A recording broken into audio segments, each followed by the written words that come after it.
Après l'euphorie de la victoire, c'est désormais maintenant que les choses sérieuses commencent pour le locataire du palais de Carthage.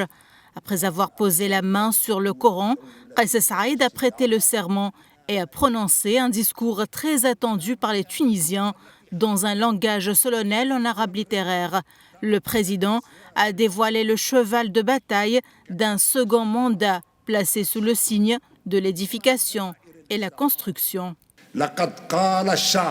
Le peuple souverain a dit son dernier mot en toute liberté le 6 octobre 2024.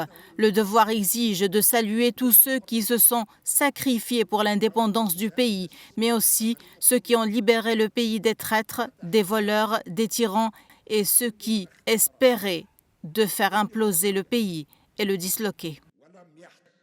Saïed a réaffirmé dans son discours que la Tunisie restera libre et indépendante et n'acceptera jamais l'ingérence étrangère, tout en réitérant la ferme volonté d'assainir le pays de tous les corrompus et les comploteurs.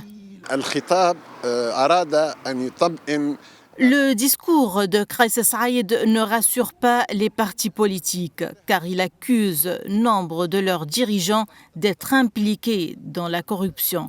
Il est clair que Kais Saïed souhaite construire une nouvelle scène politique avec de nouveaux partis politiques. Quant au niveau protocolaire, la session parlementaire s'est déroulée différemment en termes d'absence de représentants des partis politiques et d'organisations nationales. Certains analystes estiment que cela confirme la volonté de Saïed d'entrer dans une nouvelle ère et de réaliser une révolution législative et culturelle, comme il l'a évoqué dans son discours. Il faut dire que le président est plus conscient que jamais que les défis sont aussi nombreux que complexes, notamment en matière de croissance, d'inflation et d'endettement, sans parler des problèmes politiques. Tout cela dans un climat de conflit avec l'opposition. Depuis Tunis, Najwa Becha pour Média.